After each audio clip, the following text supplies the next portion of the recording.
Passionnés du ballon rond, bienvenue. Aujourd'hui, l'actualité foot est absolument folle et une super surprise vous attend en fin de vidéo. Sans plus attendre, plongeons dans ces moments exceptionnels qui vont vous époustoufler. N'oubliez pas le like et l'abonnement. C'est parti. L'international anglais était visiblement furieux après la défaite lors du Clasico, comme l'a rapporté la presse espagnole. Cet été, lorsque l'on évoquait les possibles victimes de l'arrivée de Kylian Mbappé à Madrid, le nom de Rodrigo revenait souvent. Mais après plusieurs mois de compétition, il apparaît que c'est un autre joueur qui en pâtit, Jude Bellingham. Bien entendu, Mbappé n'en est pas directement responsable, mais sa présence a conduit Carlo Ancelotti à revoir la position de l'Anglais. Maintenant placé plus en retrait et souvent excentré, loin de la zone où il brillait durant la saison 2023/2024, l'ancien joueur du Borussia Dortmund semble frustré sur le terrain.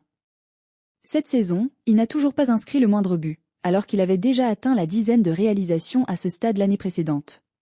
Ces dernières semaines, les médias espagnols mentionnaient déjà une certaine irritation de la part de l'Anglais.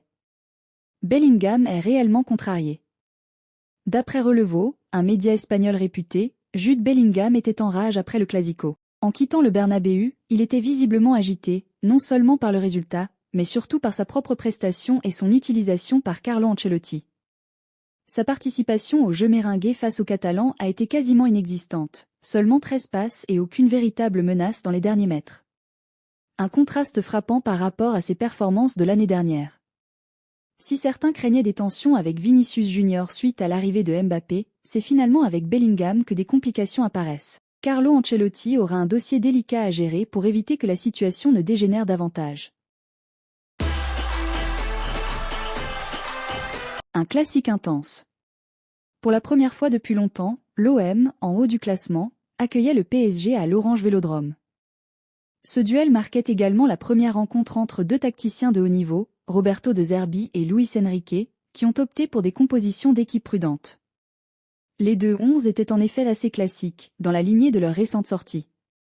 Petite particularité côté parisien, Ousmane Dembélé jouait en faux numéro 9, laissant le flanc droit à Kang In-lee. Les Parisiens prenaient rapidement l'avantage avec leur maîtrise technique, mettant la défense marseillaise sous pression dès le début.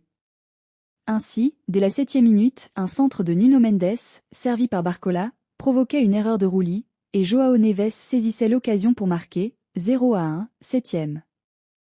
Déstabilisés, les Olympiens tentaient de réagir, mais peinaient à conserver le ballon.